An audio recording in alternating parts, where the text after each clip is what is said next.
Если вы не понаслышке знаете, как тяжело иногда бывает, когда вы испытываете много тревоги, то вам, наверное, хочется знать, откуда она берется.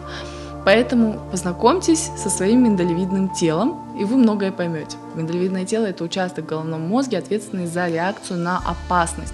И действует этот участок намного быстрее, чем кора головного мозга. Миндалевидное тело напрямую связано с глазами и ушами и получает информацию из внешнего мира намного быстрее других участков мозга. Также миндалевидное тело учится на ассоциациях. Допустим, если у кого-то случилась однажды паническая атака в продуктовом магазине, значит, он будет избегать все продуктовые магазины или, может быть, мест скопления людей. Даже запах, похожий на тот, что был в этом магазине, может вызывать неприятные, тревожные мысли и чувство какого-то дискомфорта. На самом деле, это миндалевидное тело всеми силами старается и предупреждает об опасности. И вот казалось бы, да, нет ничего опасного в данной ситуации, но это очевидно корковым структурам головного мозга. Почему тогда кора не даст сигнал миндалевидному телу угомониться? Да потому что нейронные связи между миндалевидным телом и корой головного мозга – это улица с односторонним движением. То есть миндалевидное тело может посылать сигналы коре, а вот исходящие от нее не принимает. У этого есть серьезное обоснование. Дело в том, что мозг нам дан, чтобы сохранить наше выживание. Миндалевидное тело отвечает за быструю, молниеносную реакцию на опасные ситуации. И если, не дай бог, вот допустим, автобус мчится на вас, значит, миндалевидное тело возьмет контроль в виде реакции «беги».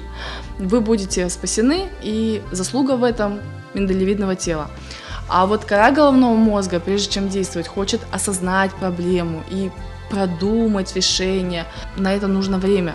А миндалевидное тело – это как супергерой, занят поисками опасностей и каким-то молниеносным ответом на них.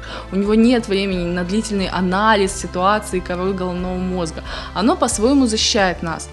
Но те, кто мучаются от переизбытка тревоги и тех же самых панических атак, сейчас, может быть, думают, как же переучить их миндалевидное тело, чтобы оно перестало нажимать эту тревожную кнопку, если настоящей опасности нет. И тут опять же нет никакой волшебной таблетки и не будет никакого волшебного симсалабим. Миндалевидное тело учится или создает новые воспоминания только в активированном состоянии. Это значит только в состоянии страха. Допустим, вы боитесь собак.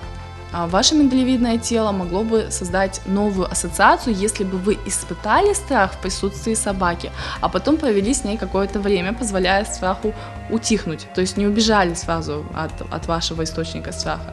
Тогда миндалевидное тело получила бы новую информацию об этих животных, и после нескольких контактов с ними чувство страха постепенно перестало бы возникать. Невозможно сказать миндалевидному телу, что вот в собаках нет ничего страшного, но зато можно предоставить эту возможность самостоятельно это обнаружить. Так что единственный способ – это идти навстречу своим страхам, пусть даже маленькими шагами.